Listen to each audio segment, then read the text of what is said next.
More than 2 million women have left America's workforce during the pandemic. They've been disproportionately impacted with the sharp loss of jobs in the retail, hospitality, and restaurant industries, combined with remote learning, challenges at home with children.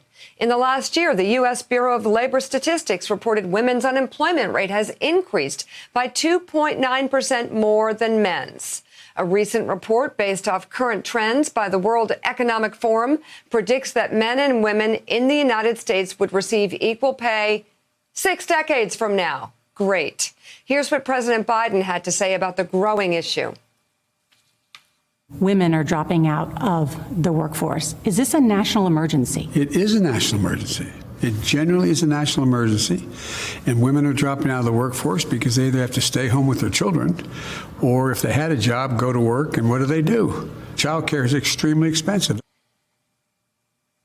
So how can women re-enter the workforce with confidence? Let's bring in Denise Hamilton. She is co-CEO and co-founder of Watch Her Work, a multimedia digital platform focused on closing the achievement gap for women by providing professional advice. Also with us, Kat Cole. She's an advisor, investor, former president and COO of Focus Brands, and professor at Columbia Law School, Alexandra Carter. She's the author of Ask for More, 10 Questions to Negotiate Anything. Kat Cole, I want to start with you first on this. What do companies need to do to right this wrong that has sort of happened to women collectively over the past year? Well, the list is long, but starting with listening to the women they have in their workforce about policies, procedures, and benefits needed for women to be able to fully come back to work. You heard from President Biden there, childcare being at the top of that list to address this national emergency, and then factoring in these responsibilities at home that have not gone away mysteriously as the pandemic starts to wane with vaccines coming out into the world. And so thinking of how do we move to a hybrid environment if it's an office job, if it's a restaurant job, how are we thinking about scheduling and providing childcare benefits as well as appropriate wages for our workers are some of the few things that could begin to accomplish this on the list. Alex Carter, with Know Your Value, we talk a lot about what women can do, what their part of the equation is. And a lot of the times when they've gone through a bad professional moment or a loss, they wear it. They think about it all the time. You look at the tangible things that they can do in this moment. One of the things that you say, beyond the fact that corporations need to create reentry programs, but you got to work your connections and also don't explain the fact that you've had a gap. Yeah, Mika, first of all, sobering statistics, and I completely agree that this is a national emergency. So often when we approach a negotiation from a place like this, our tendency is to apologize. Do not apologize for your break. As you heard, millions of women had to leave the workforce last year for reasons completely beyond our control. You are not alone. Instead, tell what you have been doing and how that's an advantage for the company. So you've spent the last year juggling multiple homeschool schedules and consulting part-time. Well, you're a great multitasker who works well under pressure. Now and always, Mika, we have to be our own best self-advocates.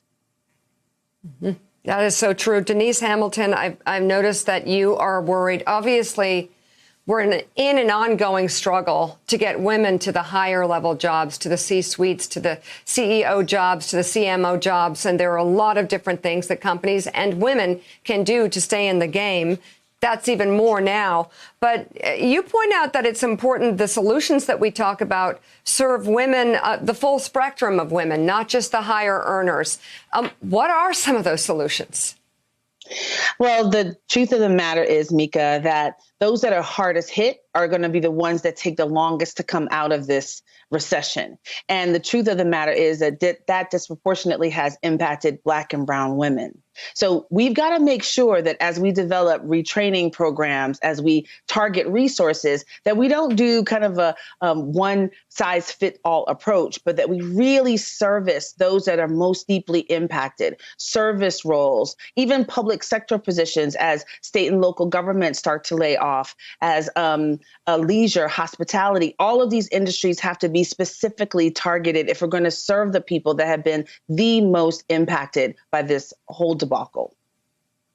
So, Kat Cole, you have experience rising up within the service industry, and I think this is complicated. And it's much easier said than done.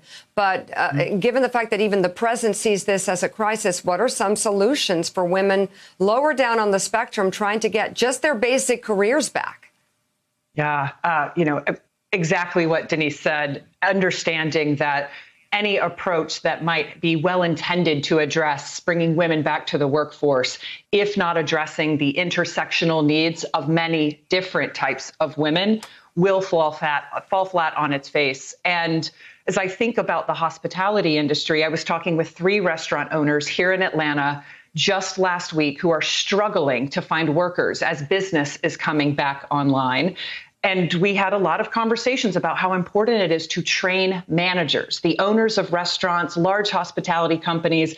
No matter how noble the CEO, they are not in those units every day. They're not hiring, they're not coaching, they're not addressing, they're not promoting. And so putting the effort on training frontline managers who can do a phenomenal job of attracting, retaining, and developing women from within.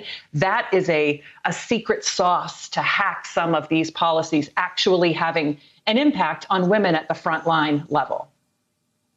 So, Alex Carter, I'm going to go to you, but you can take a question to Denise. It might be the same one.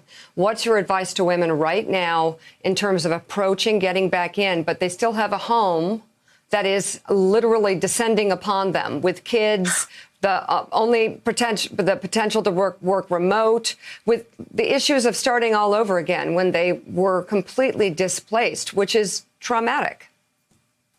You know, Mika, it really is. And we're all going to need to negotiate the best we can. Companies have to meet workers, but there are things that we can do. So first, I want people to know that you can and should negotiate compensation. You know, Denise, you know this better than anyone. We have not just one wage gap, but multiple wage gaps, right? With Black and brown women lagging even behind white women. But HR managers and hiring managers tell me there is at least 10% wiggle room. And so people can and should to negotiate the best they can for themselves. And then beyond that, listen to women and negotiate for the things that you need on the home front, whether that's flex time, childcare solutions, even time off of Zoom to do that deep work. And when you negotiate, make sure you show the company how it's going to be a win for them too, that this is how you'll be able to help them achieve their goals. Denise? Well, Mika, this is the time when the Black squares really come to play. This is the time to move out of performative allyship and to move into actual allyship. Support women, create an on-ramp back into the workforce the way we had an off-ramp to get out of it. All right, Denise Hamilton, Kat Cole, and Alexandra Carter, thank you all. Want you to know that you can hear much more from these women at knowyourvalue.com. Thanks a lot, ladies, for coming on today. Hey, thanks so much for watching our YouTube channel. You can follow up on today's top stories and breaking news, or catch up on your favorite MSNBC shows all in one place. Download the NBC News app today.